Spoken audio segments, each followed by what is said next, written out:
Are we started? Have we started? We're gonna start with a song from Joe. Yesterday, oh my That's how it goes, troubles right? seem so. It's tuned very low. Yes. Most of my guitars here, you have to tune. You have to sing about a major third lower than you're used to. Wow, this is really low. What's the gauge on here? Those are probably what I usually use, which is like the Dethklok gauge, which is 13 to 56. So it's got that wound G. So you have to do a lot of yanking down, and your fingers start looking like they've been through a cheese grater. This is spreading out. Yeah, that one's probably some of these things. Some of these guitars, I haven't played this one that much. It's out in the open, but that one's probably got a little too low, action-wise. We're live. Oh. Are we live? We're live. Yeah, we have 224 people and it's growing. Wow, look at that. Hello, everybody. Hello. Hi. Hi. Hi. This is Joe Satriani. I'm basically just scratching all of Brendon's guitars He's right going now. through. He's going through and just dinging every one of my guitars. Oops. You scratch it, you buy it. Yeah, that's all right. I'm gonna make a lot of money today. That's all I know. I'm Brendon Small. How do you do? Welcome to my studio. This is known as the Danger Zone. A lot of records, heavy records, have been made in this tiny little room. It's actually huge. You can't see behind the cameras, but it goes back about 300 yards. If you go past the hot tub and the billiards room, then you can get into the patch bay. That's how I plug in all my stuff. You swim. Yeah. Patch bay. But we're surrounded by guitars and pedals and amps, some of Joe's stuff. One of these right here. This is a cool one. Purple dog bone. Just Purple dog bone. I don't know for what my Brendon dog. uses that for. I have an endorsement deal with some of the Purple Dog Bone Company. This is one of yours. That's right. This is a very cool one. And the cool thing about this is a gift from you, which Yes, is it is. pretty amazing. And the thing that you said when you handed it to me, you said, "Look, this may change the way you play guitar because there's a Sustainiac pickup in here." Yeah. And you gave me a warning, pretty much. You said, beware, you may never go back to magnetic pickups again. And I took that warning very seriously because this thing is so much fun to play. When you turn it on, you've got these different little selectors that do all kinds of cool stuff. But it's so much fun to play that I now keep this in an area where it's a special occasion guitar. Or if I do a good job or if I do enough work, I get to play this guitar. But if I do it all the time, I will never go back to my magnetic pickup. Gibson's back there. But this is one of the coolest things, and what a cool gift. And it's the number 3. It is number 3. Yeah. Which one? Which tour? Well, it would have been that first tour we did where we had more than the prototype, so that would have been Unstoppable. That is amazing. Yeah. The money I'm going to get for this on eBay is amazing. All you have to do is kill me, and that thing will be worth lots of money. Guys, we're live on Periscope. Anything could happen. So if you want to, in your chat at any time, Yes. do a call out to fans to inspire them to Okay. chime in, then go ahead and do that. We've been instructed just now, I don't know if you can hear off camera, but to say hello to the fans that are watching Joe and Brendon. and me. And if you guys have any questions later on as we go through, maybe we can answer some questions for you guys about guitar, comedy, animation, stuff like that. Yep. Yeah. So we'll be here to answer those questions, or to or in the meantime, we'll just be filibustering until our window eclipses. Maybe we could start by having everyone shout out where they are geographically. Oh yeah. Here's a good question. Who is the farthest away from where we are right now? We were in Los Angeles, California, in an undisclosed Michigan, bunker. Virginia, Argentina, Pittsburgh, Okay. Los Angeles, Atlanta, Atlanta. United Kingdom, Illinois, Madrid, Melbourne, Oakland, Billings, Montana, Cambridge, UK, South Carolina, Texas. Lots of people. Australia. Finland. Okay. Finland, all Hello. right. Hello, Helsinki. How do you do? Hello, Illinois. Italy. Where were you born originally? You're an East Coaster. Yes, right? born in New York on Long Island, Glen Cove Hospital, for those people who Great hospital. like to know what hospital. I used to practice there. Yeah, yeah. I delivered a few children. Yeah, I was just going through tour, and I just heard somebody crying, and I thought, I'm gonna deliver a couple babies. And Renaissance man. yeah, I do what I can. So you were born there, and how long did you live on the East Coast? I grew up in a little part of Westbury that was part of the Carr Place School District, which is an even smaller town right in the middle of Nassau County. And I lasted till about, on and off till about 19. Okay. Then headed out to Berkeley, California. On your own? My older sisters, had actually been living there for a couple of years, and they thought it was a cool and crazy place. And so they convinced me to come out and hang out for a while, which I did, and I did actually like it. It was so different from the island that I just took to it. Sort of a place where you figure you can reinvent yourself. So absolutely, that's an important time to do that, because I did the exact same thing opposite from the West Coast to the East Coast. But by then you were knee deep in guitar, and you had already cultivated a love affair with the instrument. I guess my question is, and I think we all have an understanding of how this works. I'm sorry, is my mic working? I'm afraid I may have pulled it. But can everybody hear me okay? I can hear you. Okay, great. My question is, I remember just seeing a guitar and being, just the look of it and seeing somebody holding it and making sounds come out of it. And I remember that being something that I thought was the most amazing thing in the world. yeah. It was before I even got to touch one. I thought they were things not for regular people. They were for immortal people. And I just knew I was attracted to it. And do you remember that feeling first? Absolutely. It started, however, with drums. I mean, that was the thing. It was, I wanted to be Charlie Watts, Ringo Starr, Dino Danelli. Remember that name? He played with the Rascals. They were a local band that I don't know. It gained national success. I just thought maybe it's because they made the most amount of noise. Sure. And I was the youngest of 5 kids, so I just thought that was the ticket, Right. make the biggest racket. And were you able to get your hands on a drum kit? Eventually, yeah. I started with a pad and then a coffee can and a pad, and every year my parents would say, "Okay." They'd finish another coffee can, and you'd get another part of your drum kit. I had the greatest very collection slow of, coffee drinkers. Yeah. I preferred chock full of nuts cans myself, but I It's a slowly built a kit. I think it was a combination of Gresham, Ludwig, used things. Sure. But after about 3.5 years, I realized I was going to pretty much suck. And by then I was getting into more and more guitar-oriented music that my older siblings were into, which included Hendrix and then eventually Zeppelin and Cream and all that great stuff. So.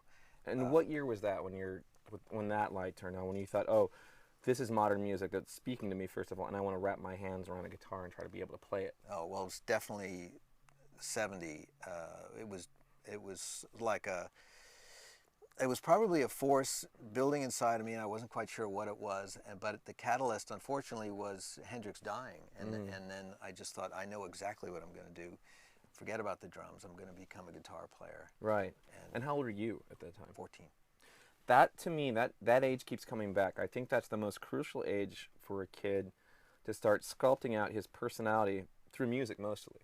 And luckily, if you have a friend down the street or someone who has access to a guitar or knows how to play a couple chords on a guitar, your life will change because of it. Yeah. And fantasies start going on. I remember actually air guitaring in front of my mirror with my first guitar and listening to music and really embarrassing myself. Luckily no one was there, but I took these fantasies very, very seriously. Now, how old was that? How old were you when that happened? This was yesterday. This was yesterday. Yeah. No, we have footage, I think. I filmed myself. It's on a different Periscope. It's on an adult Periscope. But I remember I was lucky enough to have met a friend when I was 13, 14 who was already playing guitar. And I think you met him, my buddy Renzo. He was in San Francisco and did that comedy show a couple weeks ago.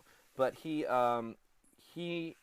had been studying guitar for about 1.5 years, which is like dog years. That's like he could do anything on guitar. And he said, we rode the bus together, and he had Metallica patches on and Slayer and all kinds of stuff. But in one afternoon, he pretty much walked me through, because my sister wasn't listening to cool music. She was listening to Madonna and stuff. And my buddy Renzo pretty much introduced me from everybody from Metallica, King Diamond, Jethro Tull, Led Zeppelin, And I'm trying to think anybody else that had it. He had a really eclectic taste, and he had a really great record collection too. And he was a year and a half older than me. He was 15 and I was 14. He was 15 and a half. And big difference. It's a huge difference. But that, and then he showed me Iron Man, how to play power chords. Cool. I hadn't even heard the song yet, but I was playing the song. And like just a blues shuffle, without changing keys, just stay on the E, kind of a thing. And that, to me, I went home and my brain was exploding because I realized I was actually playing music that day for the first time ever. That's so cool. That's an important part. So that, Guns N' Roses, all that kind of stuff. And this is Illinois? No, so I was born in Illinois, and then my whole family moved to Salinas, California, Central California. And just a landscape of lettuce fields and fertilizer, and that's the smell in the air. And so I was going to hopefully get out of there as soon as I possibly could, or develop a sense of humor, and hopefully do both. and then probably try to work this guitar thing out along the way. But yeah, a lot of long hours, no license, sitting in faraway patches in this open kind of area. I think it's it's an important period when you get introduced to music. You find the instrument that fits with your body, and you have this desire. Maybe it's mixed with anger or frustration of where you're at or where you find yourself. Yeah. And that, as you said, 14 years old, it's the perfect time. Your body is focused. Your mind wants to just break out and do something new. Yeah. And then you learn the riff to Iron Man. Yeah, I know. And then an explosion happens, and the clouds part, and all kinds of stuff. I remember we would make a big trip to San Jose, to the Guitar Center in San Jose, and that would be a big deal because one of our parents would have to drive us about an hour and a half away. Again, and we'd sit there, and they'd drop us off, and they'd have their own shopping to do. So we'd pretty much bother people at a Guitar Center, be stranded there, me and my buddy Renzo, for about 5-6 hours. Not buying, right? What's that? Not buying anything. Not buying, just asking a lot of questions. May I see that one now? And someone has to, they'd look at me for a long time, and then they'd go grab a thing and grab a guitar off the thing. And they're like, "You're not buying anything." Like, maybe I am, maybe I'm not. You don't know anything, right? Maybe my father's a rich man who can afford things. But we'd sit there, and I remember at some point, it was like a Sunday or something, and there was a crowd gathering around one guy, and this, to me, was an important part, too, playing through some Jackson and into some a crate amp or something, whatever they were selling, and he was playing "Always With Me, Always With You." Oh, wow. And I was like, wait a minute, because my buddy had bought me your record, and that was a really big record for me because it was so creatively evocative, Surfing with the Alien, and every single song to me was a story, and every single song, the title made so much sense with what the song sounded like, and there was so much imagery inside of that. And to me, that was the most creative music, and such great melodies, and such cool playing, and sounds I haven't heard made on a guitar before. But I remember I saw a guy probably about my age now, humped over a guitar, playing the melody, and everyone was like, "Oh, he knows this song. He can play it." And it was a really big deal, and Renzo and I kind of wandered over, and I was just trying to remember what his fingers were doing. And he got to the tapping part, and I'm like, "Whoa, everyone shut up." Because I wanted to learn how to play that thing. Anyway, it was really cool to see a regular guy being able to play music that I thought was impossible, and that was around that same age as well. So that was an inspiration to realize that mortals can play this stuff. And then I realized very quickly that if you put enough time in, you will see you'll hear and feel results in the instrument. So what did you practice? Scales? Did you get books? And I got books. I was lucky enough to have I had 2 different guitar teachers in Salinas, California. One of them was a guy named Dennis Murphy, who is a bass player who was teaching us guitar, but he would still show us stuff. And then John Sherry, who's still around, I think, that area too, is a guitar teacher who was interested in teaching me some theory. So Renzo and I kind of made a pact. We thought, we should learn this theory stuff as in addition to these power chords and these pentatonic scales, we should learn why these other scales are working. So we started learning about modes, and we started learning about chord theory, and I started figuring out what 13th chords were, and I started learning how to do kind of a walking bass and and jazz chords that I didn't know how to. So we were trying to learn the intellectual side of music while we were trying to shred and work on sweep arpeggios and whatever it was. I had like Paul Gilbert instructional videos too. Perfect. Which was really great because he isolates how a pick and these two hands function together, which would end up being the story of these two hands working together. Like, hey guys, get along.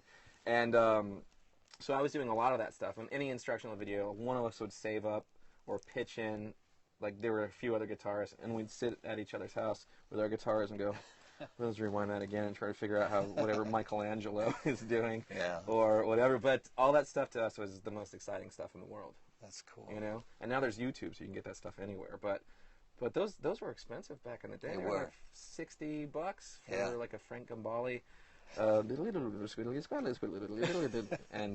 we would just shake our heads and put our guitars down. This is not going to happen. I know they can be very discouraging because a lot of technique is based on the quirkiness of how every guitar player has a different kind of anatomy.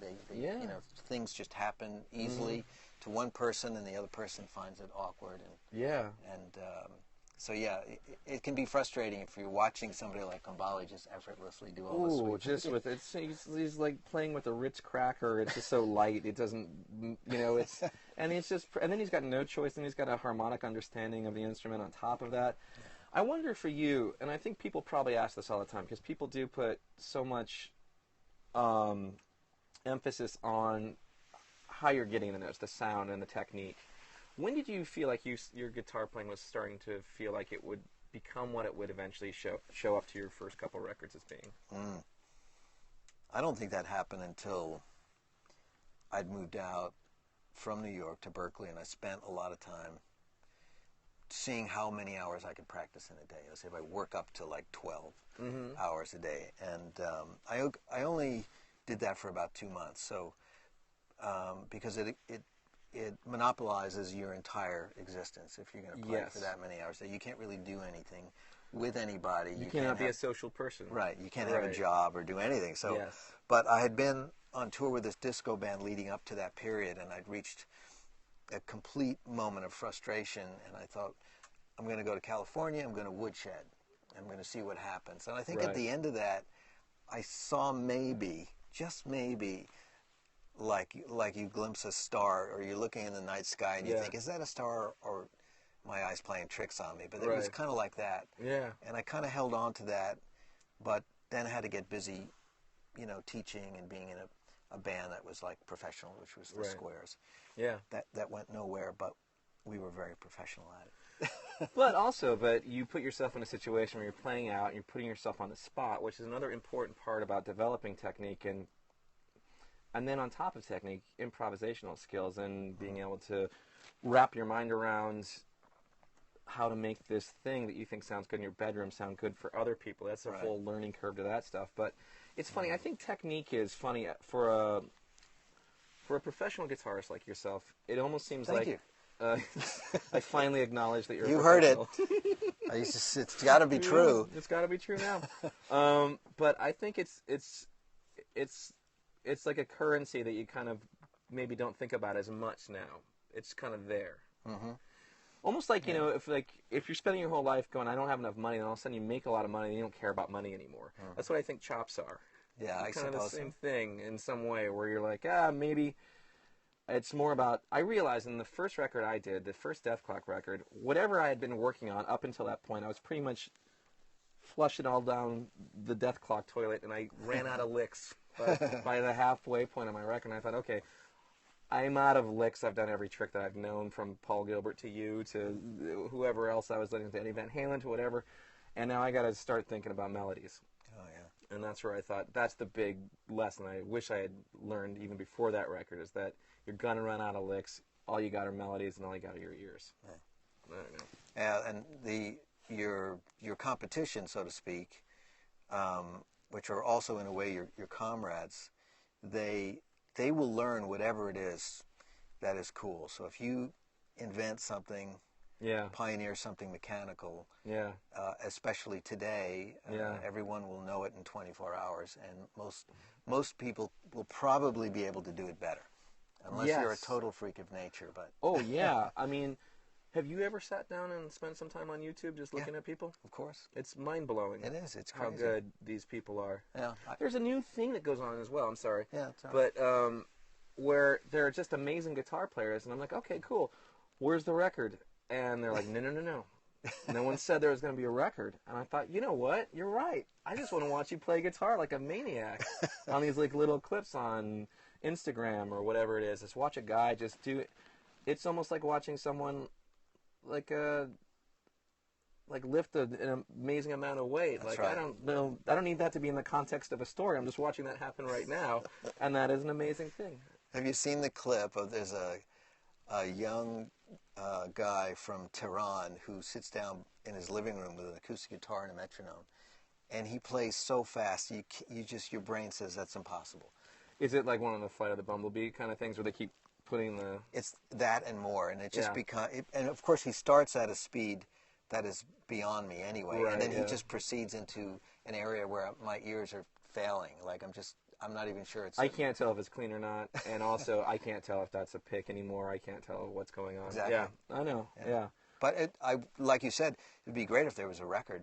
Yeah. I'd be interested to hear what the guy would write. Yeah, I feel the same way, but that's not the way the world works right now, I think. He could record Surfing with the Alien, except he'd get it in like 11 minutes, the whole album. He would shorten your music listening experience. You don't have to spend as much time. The problem I think we all have with music is it takes too long to listen to. I think we used a shorter amount of time. We used 2 reels of tape. Yeah.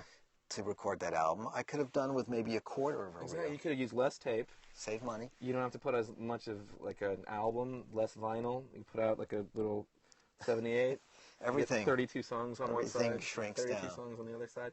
Slow it down later on. Yeah. Maybe listen to it. Yeah. That's a phenomenon that I'm noticing.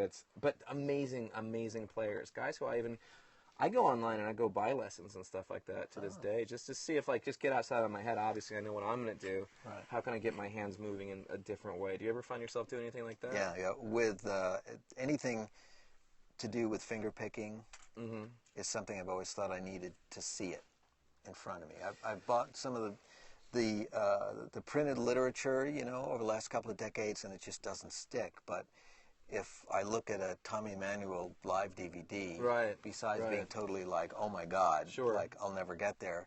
But if I see somebody do it, somehow it makes more sense because it's 2 things that are really getting together with all the digits. Because with picking, it's mainly a wrist kind of a... It is. And that is, I've been trying to mess around with that stuff too, where I get hold on to the pick and try to getting these 2 fingers for me to go back, right now, me trying to move this is embarrassing, trying to move them back and forth like this and keep everything else like that. I can barely do it. I'm I feel like I'm like a POW trying to I don't know, you guys figure out the rest of that sentence for me. But it's like playing guitar left-handed. If you ever put your guitar in and you go this is not very good guitar playing. And that's how I am when I try to do that stuff. I see how it works, and I sit there with a metronome and try to slow it down and try to re-angle my hand and try to do all those little... I feel like guitar, we're working in millimeters. Yeah. We're working in the smallest fraction of space to move this pick or to get the right angle of your nail or the skin and your nail onto those strings. Those little tiny things are just... That makes every difference in the world. It does, doesn't it? Yeah, it really does. Tells the story. Helps sell a melody. Because it completes the phrasing if the tone is just perfect for that one note or that one series of notes. So you had good tone. I think your whole career. I don't think you've ever had an off record. I think it all got on the record, sounding really great. Thank you. You're being very kind. Yeah. I don't know how we do it. I mean, we're here in your studio. Yes. And you know what it's like. Sometimes you work 6-7 hours and then you go, what am I doing? And you got to go outside. Yeah. Go do something totally different. Come back in and and you say, is that the right tone for this song? And But you've got a good philosophy. I mean, you helped me out a long time ago when I was doing the second Dethklok record.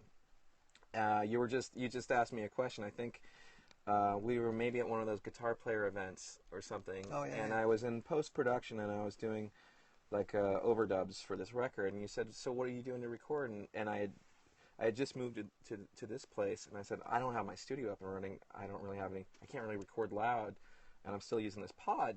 And you said, well, that'll work. That'll definitely work. And I said, I used it on the last record. I recorded all these big amps, and then I went and did all the leads on a pod. And you said, I may have something better for you. And you were kind enough to send over your Palmer cabinet simulator. Those are cool. And one of your saturator pedals. And this is a true story. I love this story because you said, set this up, see if it makes any sense, give me a call, and I'll help you out. And so I got it all set up. I think I made sense of everything, and I had a few different amps in the room that I was using. And you said, okay, what amps you got? And I go, well, I've got this Marshall JCM 900. You go, what else you got? I go, I got this Bogner thing. You go, what else you got? I go, I got this Mesa Boogie. You go to the Mesa Boogie. And I went to the Mesa Boogie, and you said, okay, it's going to be about getting your right clean tone, which is something else that I think I've heard you talk about before, which is making sure your fundamental sound is the right sound to add things onto. Right, yeah. Because, any kind of direct lining situation can get really squawky. It can start sounding like old Clapton, which is a cool sound, but you may not want that on a particular thing. You want the EQ curve to kind of be a little warmer. And you said, okay, now go to the Palmer cabinet simulator, and you're going to go to the filter knob. I think you said, that's going to be your friend, is what you said. And you were right. It became a really good friend of mine. And it really did work, and those sounds on that record were sparkly, and they had nice harmonic overtones and a lot more content that I had gotten. It was a nice lesson in tone, and it was nice to kind of just hear that there was a lot more richness available in one little guitar sound. And I started thinking a little bit differently about guitar through that, because I had a lot to learn, because I had been a TV writer and a comedian who had been playing guitar for fun. And Metalocalypse made me start taking all that stuff a lot more seriously, and having to figure out how to do a bigger, gigantic live rig, and how to control the beast that is this feedbacking machine, and all kinds of stuff, and stepping on the wrong thing, and my guitar strap falling off, and every foible that could possibly happen happened to me. But it was nice. And then now that I started that show 10 years ago, now I feel like I'm finally starting to understand tone. Oh, the wow. first time. It's a long journey. And I got lucky a couple of times, but now I feel like I can dial in really nice sounds that I think are record-worthy sounds, So there's people wondering about the history of how you guys met, and what Crystal Planet is, the role that plays in the two of you. Okay. The first time we met was at the Guitar Player magazine. That's right. There was a thing called a Guitar Superstar. Superstar. Right. And that was in San Francisco. That's and right. The guys from Guitar Player magazine had this. This event was a really cool event, because they had, I think I was hosting one. I was the host, so I would introduce the night. And then the panel of judges were you and Steve Vai and maybe Nuno Betancourt or some of the, I did a couple different years. Yeah, Elliot Easton maybe. Elliot Easton was probably there. Yeah, he's a great judge.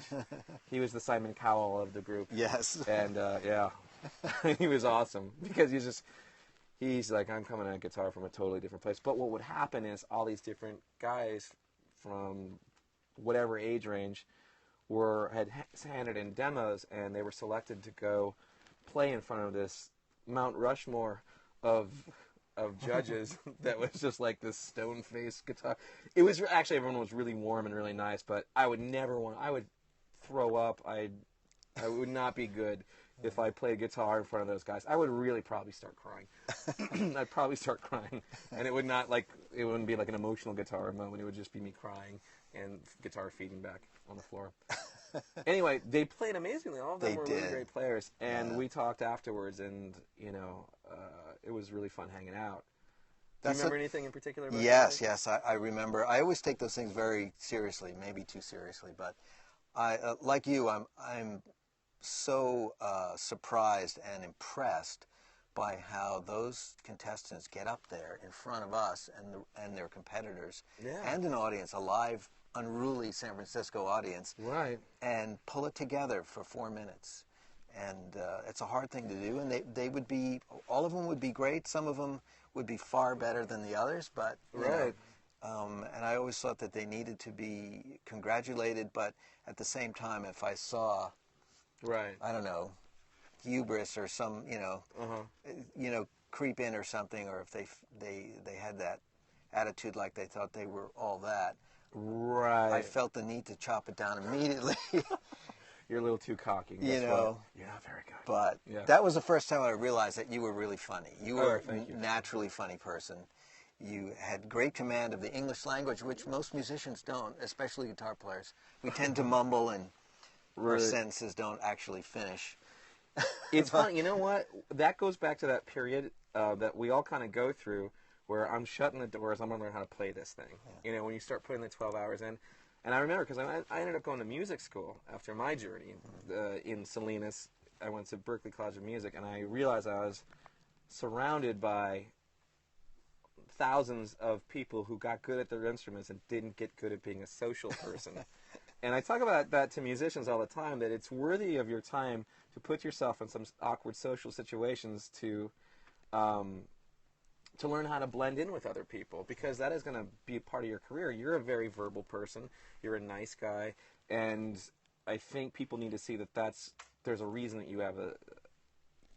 you're successful and you keep putting out great stuff, and you have a band that you like playing with, and there's all this nice kind of there's a good general feeling. Yeah. And some people realize that they struggle with that because they didn't get good at being verbal. They need to practice it. They do. It really is a skill. Go get a job at retail. Go force yourself to to talk to people. I was doing all that stuff, and I also had this burning inside of my heart that I wanted to start going on stage and doing stand-up, which is just, for a musician, the most terrifying thing in the world. Which is like, okay, I'm gonna eat it. I'm gonna bomb a million times, and I'm gonna have to get better. I have no choice, because the only place you can practice comedy is in a comedy club. You can't go home in a little room and go, all right, let's imagine the conditions are perfect for me to play. I can go. It wasn't like the King of Comedy where you in your basement growing up you had a little yeah, I wish. Tonight Show set up. Yeah. We'll be right back with Liza Minnelli after this. No, that tends to not work, because you realize that an audience can throw you a million different curveballs and really screw up your stuff. But anyway. But as I was saying, so that night you were very funny. Oh, thank you. And I noticed it was a very big difference from the other guitar players sitting in, the judges, because we obviously didn't have any of these skills that you had. We were just guitar players, and a lot of guitar players come in with the attitude of, he's not playing like me, so therefore he's doing pretty much everything wrong. Right. So he's not going to win. And then once a contestant shows up that actually plays like them, they're like, hey, he's pretty good, Right. And that started to bother me. But each time we came around and you would say something, I thought, well, this guy is funny, and it's but there's heart to it, and it's intelligent, and it's making the whole night fun, it was a gig for us. Right. It was still a gig. I could see how that could get kind of dry and foreboding in some way. Yeah. But I realized that as a comedian, I was thinking like a comedian that night, because I thought, these guys got the whole critiquing thing handled. Who cares what I have to say about a guitar, really, But I do notice this guy has a stupid shirt on, and I just want to talk about that for a little while. And no one else is going to do it, I think, if this guy's got puka shells and some kind of That's right. Whatever. We're all thinking, well, that Mixolydian wasn't really truly Mixolydian, was it? Yeah. Well, he had a natural 7. But But I thought, I've got a perfect straight line every single time, and I'm just gonna. By the time it came to me, everyone's started anticipating that I was going to do something ridiculous, and it was really fun to do that. Boy, if a comedian could have that kind of a straight line every single night, it's just like a big softball lob. That's right. Knocking it out every time. That's all you want as a comedian is great straight line. So that was the night, and that was fun. And of course, I was a fan of yours for forever. So it was really fun to meet you that night. And the animated stuff, or Dethklok Live, or yeah, I think the last record you put out, I was on a Chicken Foot tour, wasn't I? Yeah. When I put out a couple. I put out a rock opera with a 50-piece orchestra. Right. And then before that, I put a Dethklok album out, and then right around the same time, I put out a solo album. That's a solo record. Galacticon. Yeah, the Galacticon. Yeah. Yeah. Isn't there a song called Danger Tits on that There's one? a song called Danger Tits on that. I love that song. Oh, cool. Well, that was like a tribute to all my favorite guitar guys, you included, where I was thinking, like, every little section, I thought this is kind of there's a little Steve Morrissey run here, there's a little Jeff Becky. In my mind, it may not come out that way at all, but in my mind, I think there's a little Steve Maybe that's why that really got to me. Yeah. I remember. And, you know, when you're on tour, you're listening to records, you get into different things for funny reasons. Maybe it's because you're just so into guitar every night. Right. And but very often the way records stick with me is that if I have like a moment in life where the music and where I am fits, and I remember, I can't remember the city, but I was staying in this ridiculous hotel room that was huge. I mean, it was the size of 4 or 5 rooms, but there was nothing in it. Right. So there was a conference table and a hardwood floor, and it was huge. And the owners of the hotel just thought I could use it. Maybe they thought I was bringing amps or I was going to have a huge party. Right. So I remember getting that record and just being on the floor, and everything, since there were no chairs or anything, it was just a table in the room, and the bedroom was off to the side. But I remember setting the laptop on the floor and working out. There were these huge windows over the city. Where was it? Maybe it was, I can't remember. It'll come to me in a minute. But I just remember getting that record, and when that song came on, for some reason, it connected with exactly, maybe because my fingertips were swelling from the gig the night before or something, but I related to that. And maybe it was because I was hearing all these, this sort of homage to different guitar playing, but you kind of really nailed it. And cool, man. I think that the clip at which the style of the music on that album, you know, comes in, there's a lot of intensity. There is, yeah. And so the competition for the guitar to just stand out, I think it's really rough. It's very different from, let's say, Flying in a Blue Dream. You know, it's a mid-tempo. There's only acoustic guitars left and right. Right, yeah. You can't help but hear the guitar. Right. So you can be very subtle. People are still going to hear it. But on that record, there's a lot of aggression from the band. So I know what it's like. How do you find a pocket inside of that? Yeah. That's right. And then it's got to shine. But yeah. That was a fun record to make. It was just something I did in between, and there's a lot of vocal stuff on that that's actual with notes as opposed to doing my Louis Armstrong impression in Dethklok. So that's a fun experimental thing, and a little bit more melodic. There are actual major chords that are happening there, but there's a lot of Brian May in there. There's like a whole combination of like Weezer and Queen and great combinations. Soundgarden and things like that. And we saw the Brian May amp as we were coming in. I got the Brian May. I'm a big Brian May fan. Did you use the Brian May amp on that? I did use that for a song called Beast Blade. They all have really, it's like a big audio comic book, is the way I kind of thought of that record. And I consider it a high stakes intergalactic rock album. I like That's what I thought. That I was trying to coin a new phrase, because I think it made sense, because everything's like immediate and like, oh, where are we going? We're going off on a trip or something. So yeah, I appreciate that. Thanks. High stakes. High stakes. Intergalactic. Yeah. Another question. Sure. Malcolm says, Brendon, how do you incorporate comedy with the style of music you play so well? And I'm going to add on to that. And then Joe, what sort of commentary do you have about your music and the Crystal Planet and how that's coming together? Well, you know, when I do, I'll tell you, in Metalocalypse and Dethklok, basically, when I was going to put the very first Dethklok record out, I thought, okay, I've got people that I somehow talked into paying for this album. I don't know how that happened. But this is my only chance to make a record, and I want to make it, and I don't want to just make it a comedy album. I want to think, like, from the band's point of view. And the band and the show, I think, would take it as seriously as possible. And so, therefore, I think I should take it as serious. And even if I'm doing something that's somewhat, you know, crossing through comedy, I want to take it as straight as possible. I don't want to, like, wink and go, hey, we're all joking here. I want you to not know if I'm joking or not. And that was the most important thing. And my favorite compliment is when people are so confused they don't know whether or not to take it as comedy or not. And I think, yes. But hopefully it's worth listening to. I mean, basically, you know, when we're writing music, my question I'm asking myself is this worth listening to ever? Is there anything in this that makes this any kind of a fun journey at all that's worth not only listening to, but hopefully by the second you get finished with a song, I want you to want to hear it again, and I want you to get sick of this album. You know, that's what I want. Hopefully, yeah. Context is so important, and you know, if you think about recorded music, you go back over 100 years, and you think, well, what were the contexts for music? Right. It was social situations, people get together. You had to have a musician around. Someone had to play in order for there to be music. Mm-hmm. But once recorded music sort of was invented, that changed entirely. Think about that. For the first time in the history of the human race, music could be heard without there being musicians around. Right. Without there having to be any interaction with the person or the people making the music. So this is brand new human stuff going on.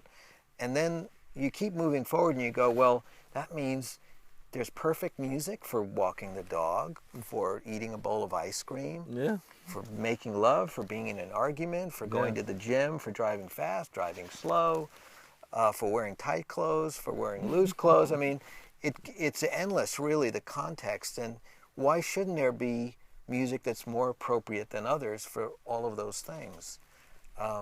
That's exciting, but it's also very sort of daunting and confusing for a musician when they walk into their studio and they go, I think I'll write a song today. About what? For what? Yeah. Those are the big questions. Oh, your brain will explode. We need limitations, which I think. Yeah. I don't know. I'm sure the show is fantastic for that, because when you have these characters, for the band, you've got Dethklok, and you can write for them, and you know what they're not going to play. Right. You know what they're not going to write songs about, unless you use that as a device to create comedy, I suppose. Well, the fun part, speaking of limitations, almost in like a Lars von Trier Dogma 95 kind of idea. These guys know, the camera guys know what I'm talking about. But I try to impose my own thing with Metalocalypse, where I think, okay, I tune down to C standard, so I'm going to probably be playing the heaviest string, so most of my songs are going to be in the key of C. And I think that one, This is C, right? That's got to be either C or B for that. I just scratched it again. It's all right. We'll just send you a whole bill at the end of the thing. I'm putting it right up here so you can see. I did it again. There you go. That's pretty low. I'm not sure if that's a C. This one's lower. So you know what happens is they get tighter. Yeah. Lower strings actually tune up when you leave them alone. Yeah. But as you probably know, but I remember if I'm pretty much going to be in C. I'm probably going to have some kind of a keyboard thing. I like using strings and blending that with guitar. And I'm going to have some double kicks. So that's my sonic landscape. And then I have to have some kind of a fast solo, because I was stupid enough to make this guy have to play really fast all the time. And I was like, I'm just out of things. I don't know how I'm going to keep this up. I should have made him a blues guitar player. What was I thinking? But I should have given him one finger and a slide. That's it. That would have been cool. Now I want to go back and change everything. I want to pull a George Lucas and change everything. But yeah, so those limitations actually helped me write music. And I just thought, what was the tempo of my last song? It was fast. Okay, the next one's going to be either moderate or slow. Okay, what was the last one? Is this? Okay, and the next thing's got to contradict it. And I've got to have something that's hopefully, just like some writing chops, a bag of tricks. Like, okay, this section's got to contradict the other section. This one was slow. That one's double time. Okay, that's cool. How do I make this just... How do I get to the place where my head starts bobbing, with the music? And sometimes that's a contradiction. A tempo, dot, dot, dot, dot, dot, dot, dot, dot, dot, dot, dot, dot, dot, dot, going from like... Just going from those two half-time to double time will make our heads bob. Something happens as just, if you're a baby or a grown person, your head starts bobbing at some point. And I thought, okay, that's something I keep on hooking into. So have contradictions, have these little limitations, and then finally I can write music. If I sit here with, all these different guitars, I'll usually just pick one, go, this is my guitar. I'm going to hopefully I can get a lot of sounds out of this, because if I start A-Bing everything, again, all these options will make our brains explode. Go and try to buy some potato chips. Your brain will explode. There are fire hot Doritos, there are sun chips, there are different things. You don't know which one to get. There are too many options. We got to limit all the options down to one thing, and then we can start being creative, I think. That's right. One little tiny thing. Lars von Trier, Dogma 95. Look it up if you want to. It's the same kind of thing. Imposing limitations in filmmaking. So, Joe, for Crystal Planet, is it going to be new material, or is it going to be any clips of existing or catalog material? What do you know?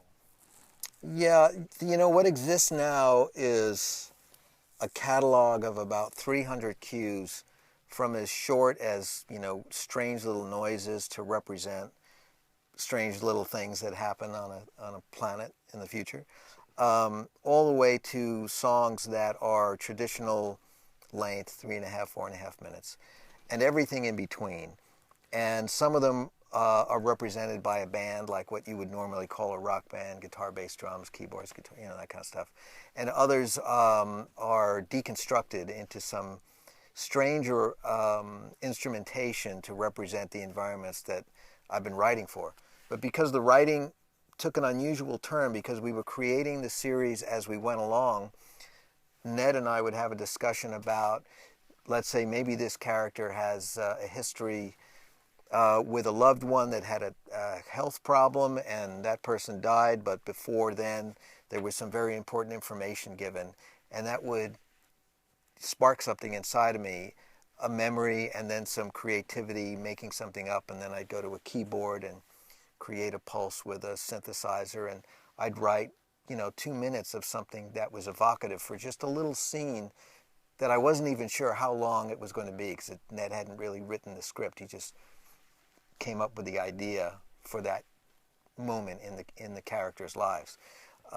So because of that, we've got all this music, and then once we started working with Brendon, I think that's when actually Flying in a Blue Dream sort of wound up in one of our pilot edits. Right. And I just thought, well, that sounds really perfect right there. But yeah. I was almost thinking, like, do we want to do that? So we don't have to do. Yeah. I think what we were doing the day of was just placeholder, and I thought this is just such a great dreamlike. You know, it's the perfect title for that song, and it's so great because it feels like you're just flying in a blue dream. And I thought for the intro and how we're setting up this character, and we're hearing how he thinks and how he feels, I would love to hear him speak over this thing. So I thought it doesn't have to be that, but right now what we'll do in Metalocalypse is I'll grab placeholder, or we'll grab like a funk tune that I have to write a song that has to sound like later on. Or I grabbed a Steely Dan tune at one point, and I was like, I'm gonna keep this tempo, and I'm gonna match it, and then I'm gonna write different chords, and I'm gonna make it sound different. I'm gonna hopefully not cover all my tracks and make it not feel like a ripoff. The cool thing about hearing what Joe was doing, he had his laptop out, and we were doing this really fun experiment in front of an edit bay, and it was a really fun, creative day.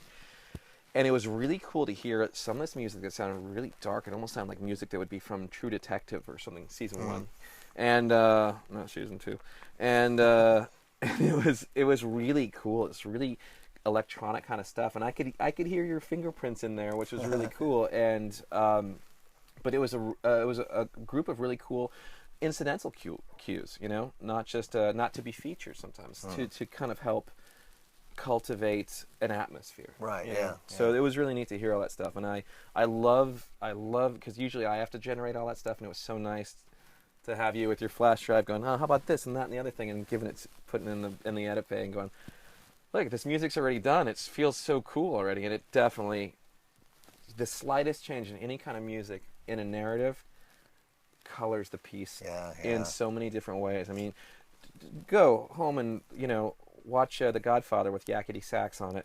You're gonna notice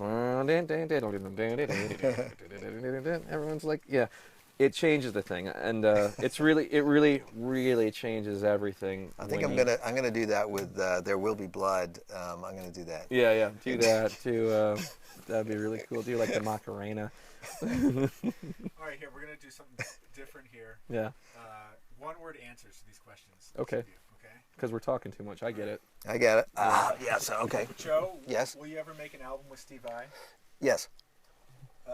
Any plans for an acoustic album, both of you, each of you? Yes. Yes. Why say no? Do you guys ever keep a practice journal? No. Well, I'm going to go through. This is Underbar Chris, AKS DMF, Joshua Olmsted, Helmut D. Will music by the Squares ever be released? I hope so. That's not a one-word answer. 3 words. Yes. You're being forced into doing a lot of things you had no idea you were going to do. Yeah. Would you put one ukulele cover on an album? Can everybody hear your voice when we do yes, this? yeah, Okay, I just want to make sure. It should be able to- Okay, good. Ukulele on an album. I'm going to say no. I will, I think ukulele needs to have a resurgence in a different time. I think we've had the ukulele time, and I think it's time for another instrument to move on. Yeah. Yeah. Okay, last one. Again, one word. What is the best image to put on a guitar of yours? Not for sale or anything, but just for yourself.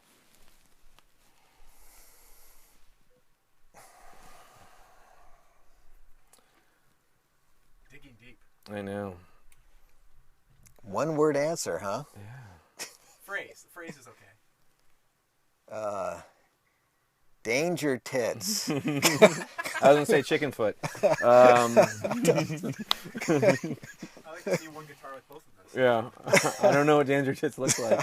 It's a title that I had no idea. That was Danger Tits, by the way. The title was, I just said, like, basically I'll write something and just like, fuck off. Basically, get out of here. I don't want to even worry about titling you right now, and that's what I put there. Is that hyphenated's okay, right? Is that hyphenated? I think I may have made it one word. Whenever I can make something one word, like Thunder Horse or whatever, anything like that, I will. But yeah, okay, more one-word answers. Any chance for a G3 tour with Brendon on it? Well, that's a lot. It's legal issues with his people. Yeah. Yeah, I'm gonna have to get my lawyer here if you really want him to answer that question.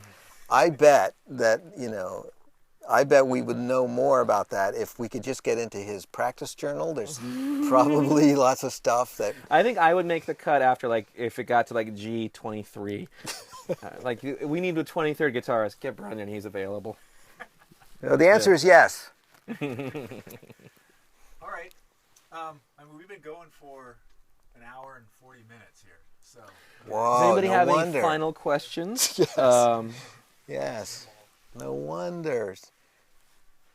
No? Ever heard of a practice glove artificial calluses? Whoa. Oh, man. Best thing I ever heard of from a fan on tour was somebody asked Stu Hamm if he sliced the calluses off his feet and glued them on his fingers. Which, Hire that guy. You know who? I think the callus conversation is when you first start out with guitar playing. I don't think it comes up later on. I don't know if you consider your calluses that often. I have to continually consider them. Okay. I am not allowed to go swimming while on tour because it would take away my calluses. They just seem to peel away very easily. Okay, so very good. I don't do any of that. I don't think about them ever, but then again, I don't play as much guitar as you. I have to go up on stage and do stand-up and stuff like that, so I have to... You get it like a little callus, like, holding the mic? No, I have a contraption that I just set the mic in with a bunch of wire hangers around my neck so I can gesticulate better. Hey, how's everybody doing tonight? Hey, that's good. That's pretty good, right? Hands, move your hands. Yeah. Hello. How are this you has doing? been such a good afternoon chat live social thing with Brendon. And Joe. Well, thank you guys for taking an interest in our lives. Yeah. Both professional and personal. And keep your eyes open for something very cool from Crystal Planet in the future. Yeah. How far in the future? Very soon. Yes before or no you know questions it. only, please. Yeah. Just, dial that 1-800 number you see below me on the screen. It might be just below your viewing angle there, but it's actually there. I can see it, but can they see it? I would think, and this is something we kind of kept quiet because we've just been working on it. This is the first time we're really talking about this thing out in the open. That's right. But I would love to see just the gauge of interest in people seeing an animated show that comes from Joe and Ned that I would shepherd and help with and all that stuff. I think I would imagine that your audience would love to see something like that and want to see what the inside of your mind looks like on a TV screen or a movie screen, whatever it is. If I'm wrong, are you requesting a trending tag of Crystal Planet hashtag? I may be asking for a trending Crystal Planet hashtag Crystal Planet, just to see what people are thinking. How would you like to see this thing? I'd be interested to see what the people think. All right. Yeah. And do you want to send us out on a musical note? All right. How about E flat? I just put another scratch in here right away. I'll put this here. I'll pull this thing out, and let's play some of the worst guitar we've ever played. I've got a 7-string. Yes. This is something that I just found in Brendon's practice journal. I'm always trying to get that F power chord together. Thank you guys for watching. Please donate to your local PetSmart. Thank you. All right. Oh, PetSmart. And we wanted to do a final shout out to Sonoma Wireworks. Joe over there actually helped us out with the Studio Jack Mini, which makes it so that instead of having the crappy audio on the phone, we actually have a decent audio. Wow. Well, they did a good job. Well, thank you. What are they called again? It's Sonoma Wireworks. Sonoma Wireworks. Thanks to the wires. They work. If you can hear this, it's because of Sonoma Wireworks. Yeah. That'll do. Bye. Bye, folks. We love you.